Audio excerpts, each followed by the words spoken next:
Salve, galera! Salve você, salve eu, salve todo mundo e fala todo mundo também, porque aqui é mais um... Fala,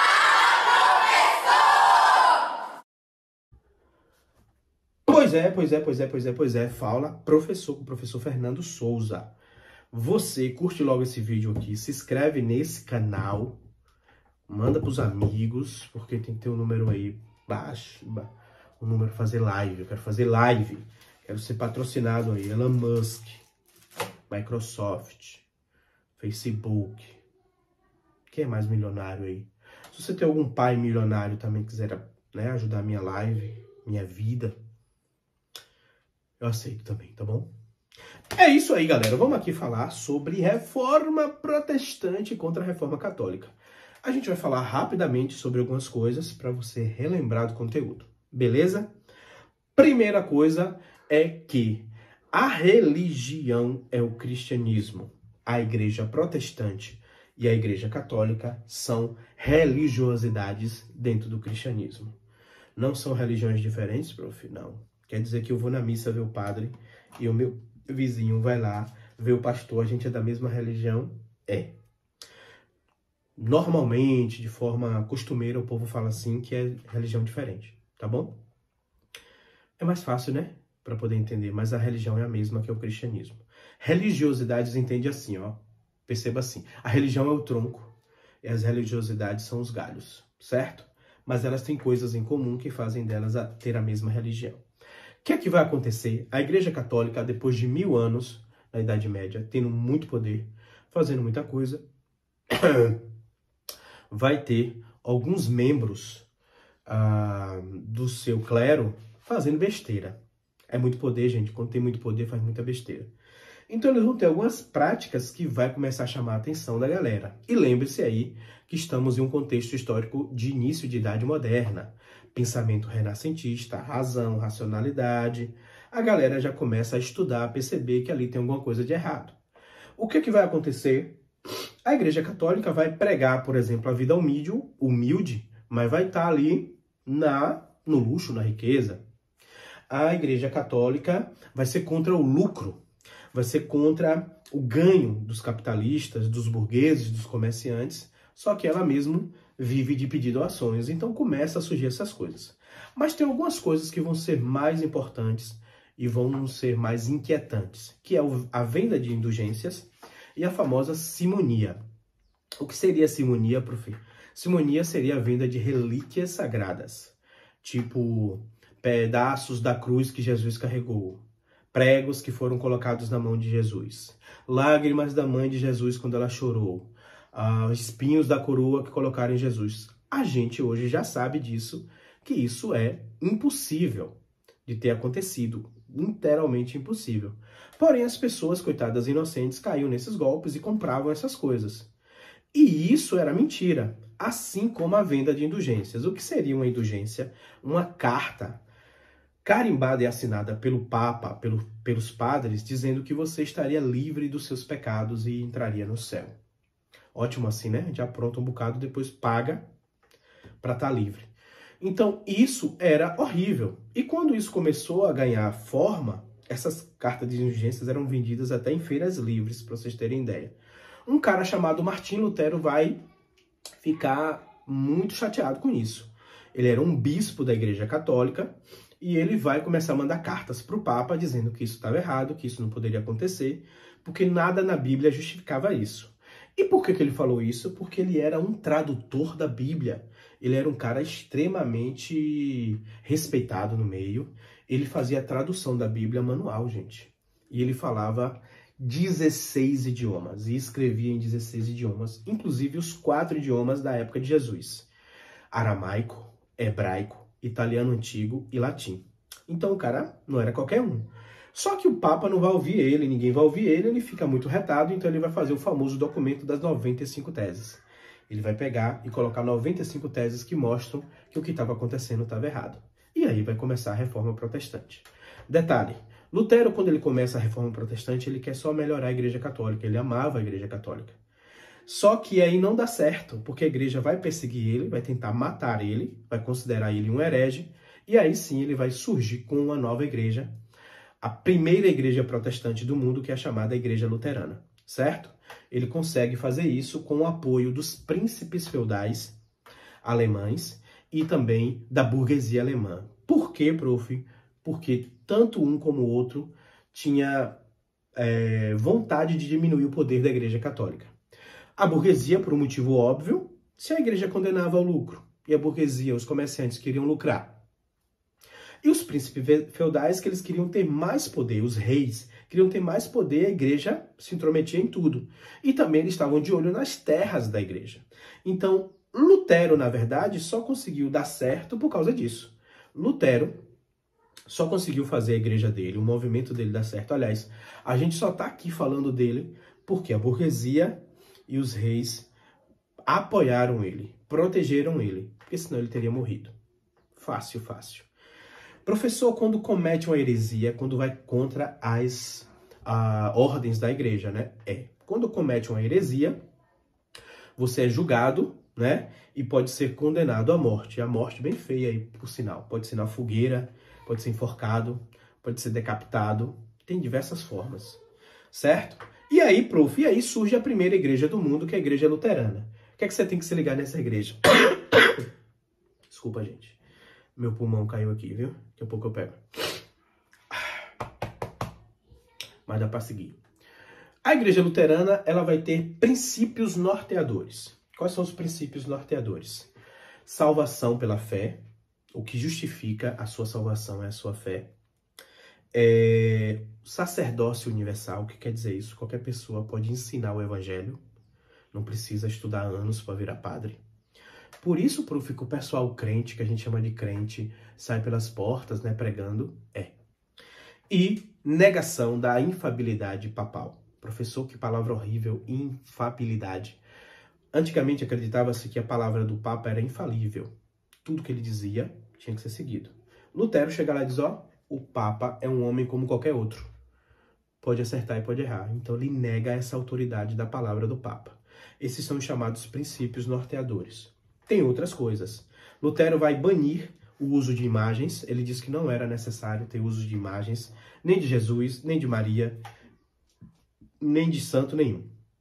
Ele vai tirar dos 7 sacramentos católicos, ele vai tirar 5, só vai deixar 2, que é o batismo e a Eucaristia, certo? Ele vai acabar também com o celibato. Celibato eu expliquei para vocês, celibato seria o voto de castidade que homens e mulheres na Igreja Católica dão, que é basicamente não poder namorar, não poder ter filhos, não poder ter família. Prof, antes podia? Antes podia. Até o século XI podia, depois parou de poder, certo? Então essa vai ser a Igreja Luterana. E a Igreja Luterana vai fazer sucesso principalmente por uma coisa. Lutero vai traduzir a Bíblia para a língua local. No caso, ele estava na Alemanha, ele vai traduzir para o alemão. Essa Bíblia, inclusive, vai ser um livro muito perseguido pelos católicos. Ela vai ser o livro número 1 do Código do Index, que eu falo no final. Então, isso vai ser muito bom. Por quê, prof? Porque agora as pessoas... Desculpa, gente, eu tô doente. As pessoas vão poder ler a Bíblia e tirar suas próprias conclusões. O que não acontecia na Igreja Católica, porque a missa era feita em latim, a Bíblia estava em latim, então não tinha essa comunicação direta. Bíblia era muito cara. Então as pessoas não tinham condição de ter a Bíblia e também não sabiam ler em latim. Lutero vai revolucionar isso. O que vai ajudar ele também vai ser o surgimento da imprensa, que é o ato de imprensar folhas, né, no papel, e aí vai também tornar os livros mais baratos e mais rápidos de serem produzidos. A gente falou também sobre isso. E aí, depois de Lutero, prof, o que é que vai acontecer? A gente vai ter o calvinismo e o anglicanismo. Muito rapidamente, um cara chamado João Calvino. Se você deu risada desse nome, não sei por que você deu risada desse nome, calvo. Eu não sei por que vocês dão risada da palavra calvo, gente. Que coisa. Deixa os calvos. João Calvino, que não era careca, só tinha o nome, ele vai pegar e ter uma sacada, né? E vai criar novas interpretações sobre a Bíblia, inclusive trazendo sua marca principal, que é uma coisa chamada de predestinação. Quem vai ser salvo já está predestinado, já está marcado que ele vai ser salvo, desde o momento que ele nasceu. E como é que descobre? De acordo com as bênçãos que você recebe de Deus em vida. Quais seriam essas bênçãos, professor? Essas bênçãos poderiam ser lucro, bens materiais. Quanto mais você tem, mais quer dizer que você foi abençoado por Deus. E por ser abençoado por Deus, você vai para o céu. Isso vai casar literalmente com o pensamento de quem? Vai casar literalmente com o pensamento da burguesia. Lembra? A Igreja Católica falava para os comerciantes, para a burguesia, que o lucro gerava usura, que é pecado. Esse camarada vai dizer que o lucro é bênção, leva você para o céu. Esse pessoal vai querer estar em um relacionamento sério com Calvino, vai querer andar no shopping, de mão dada, pagar ainda um milkshake. O milkshake do Bob's é bom, né, gente? Mas aquilo faz um mal à saúde, gente. Deve ter uns 5 anos que eu comi aquilo. Ah, é muito bom, né? É muito bom. Resultado, a burguesia vai adorar Calvino. Mas isso é um certo perigo para a sociedade. Por quê? Porque ajuda uma classe e prejudica o restante. Além disso, o calvinismo também vai ter uma educação rigorosa, uma educação voltada para uma moral rígida. Não era só acumular bens, era não gastar esses bens e ter uma vida castra, uma vida baseada no trabalho e na religião, certo?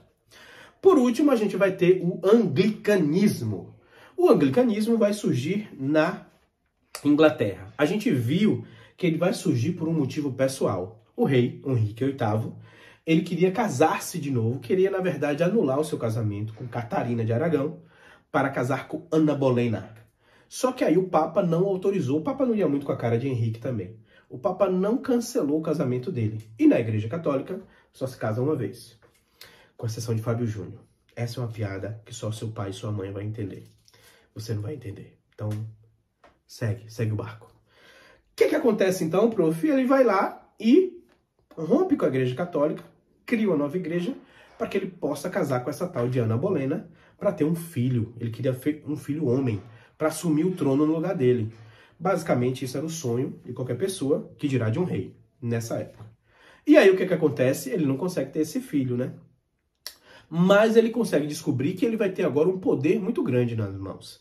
Perceba que ele, enquanto rei, ele tinha poder sobre a política, ele tinha poder sobre a economia, ele tinha poder sobre a questão militar, e agora ele vai ter poder sobre a religião. Por quê? Porque nessa nova igreja, a igreja anglicana, o rei também é o chefe da igreja. É como se ele assumisse o cargo de papa nessa igreja.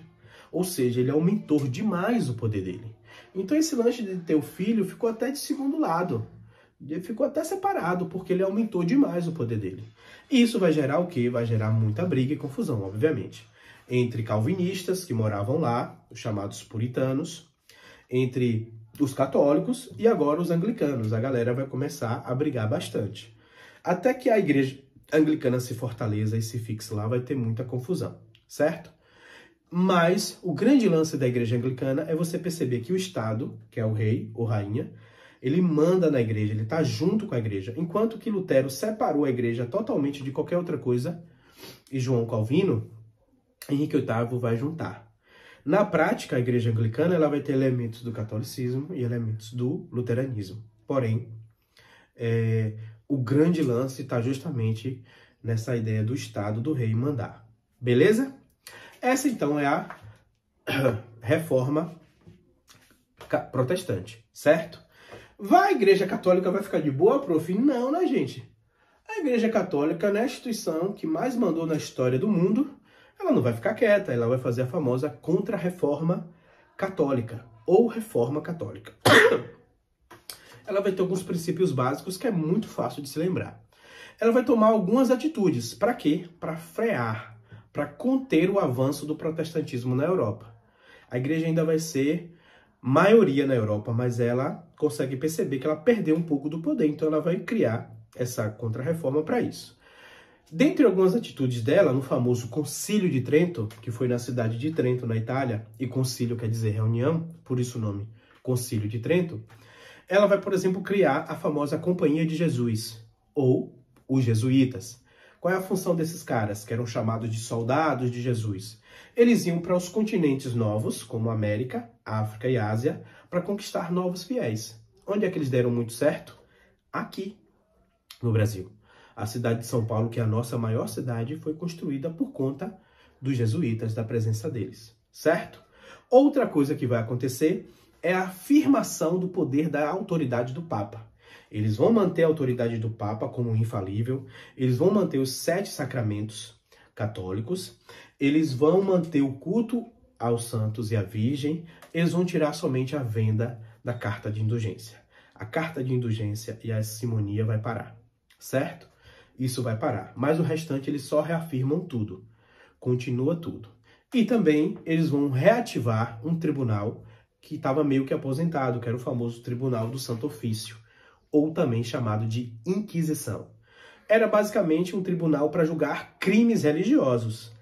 E aí, meu amigo, uma vez que eles julgavam, não tinha, vou contratar um advogado, habeas corpus, não tinha nada disso não, galera.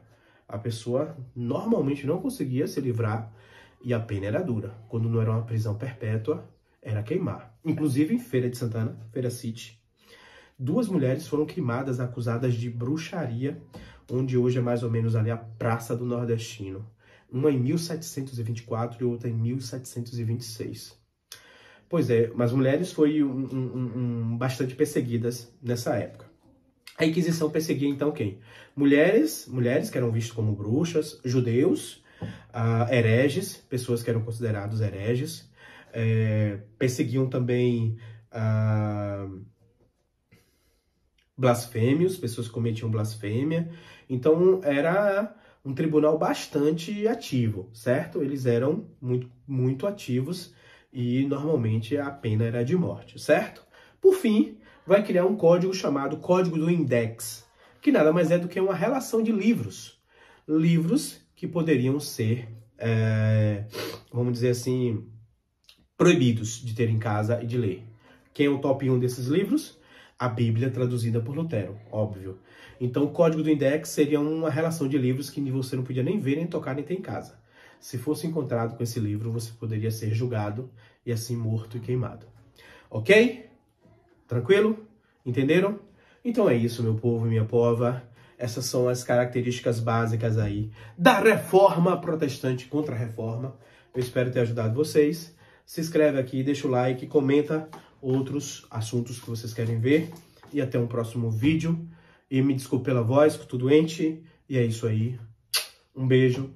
Tchau. Já fui. Arigato. Sayonara. So long. Hasta luego. É só.